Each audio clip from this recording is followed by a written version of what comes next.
So happy parent, happy child.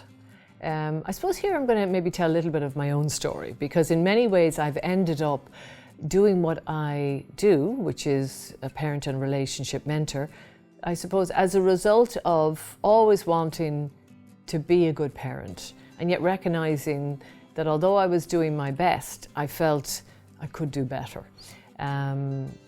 Looking back when my children were small, with 3 small children, I think some of the time, or quite a bit of the time, I was probably stressed. I was impatient, I was irritable. I also see now that in many ways I was kind of hard on myself, but I see now that when you're hard on yourself, you're hard on everybody else. Maybe self-critical, meaning that you're not just critical of yourself, you're critical of everybody else. And that meant that some of the time maybe my own expectations weren't realistic. They were children after all. So, you know, when they did something, maybe it had to be perfect or it had to be in my own time. My particular parenting style was probably dominant, demand, command, I like to call it. Do it now, do it my way. To which children respond in one of 2 ways. They're either going to be conforming, compliant, and that's not necessarily a sign of good self-esteem, or they become like a mini you and they dig the heels in, and that's not pretty either. So the parenting style that I have learnt that has worked better is somewhere in the middle of being either over-controlling or overprotective.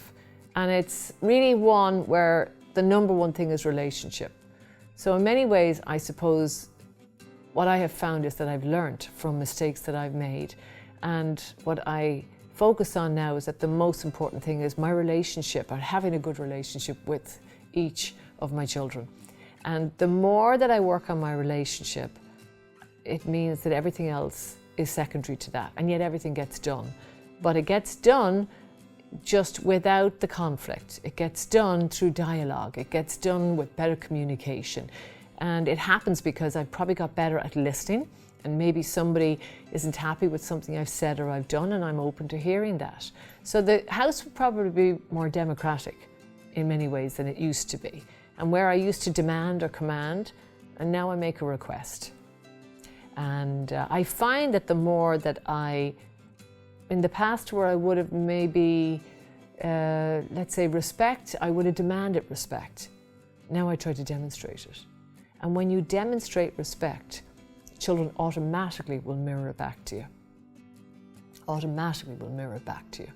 So some of the changes that I would have made would have been recognizing that if you want to be a happy parent and have happier children, it is about taking care of yourself.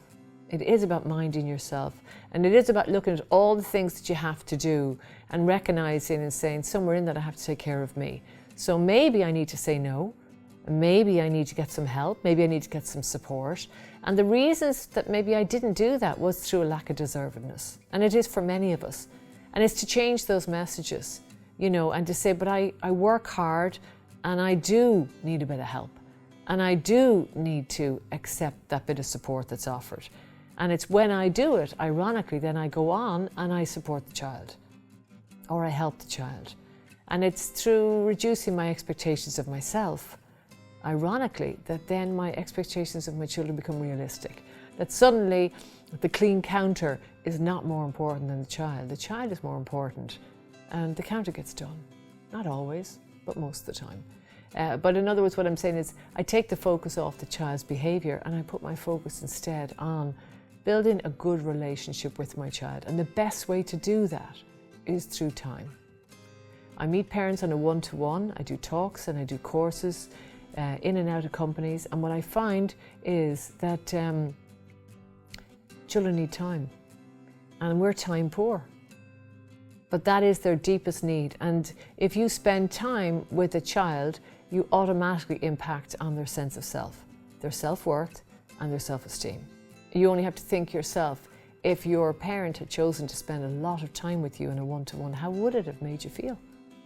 So just think about that for a minute. How would it have made you feel? And when I ask parents that question, they always say the same thing. I would have felt loved. I would have felt valued. I would have felt secure. So remember this. How do you spell the word love? T-I-M-E. It's about spending time. You can never spoil a child with time. you can spoil them with things. And many children nowadays get too many things. A friend of mine who works in the UK said to me recently that many children nowadays are in danger of having all their wants met, but not necessarily their needs. In other words, it's not about the phones and the computers and the televisions in the room. It's about actually you spending time with them, because that determines how they feel about themselves. So I suppose my message is that what I have learned is that I can't give time to the child if I haven't given time to myself. So it is to say, take time and space for yourself.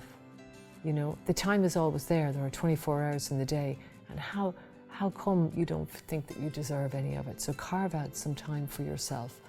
Maybe start out small, even a few minutes, just to take a bit of time for yourself. And the more that you offer yourself time, the more you'll offer to your children. And that is what they need from you more than anything. Just positive time, catch them being good, and tell them what you love about them, and tell them how important they are. And you will have a child with very strong sense of themselves, which will bully-proof them throughout school and for life.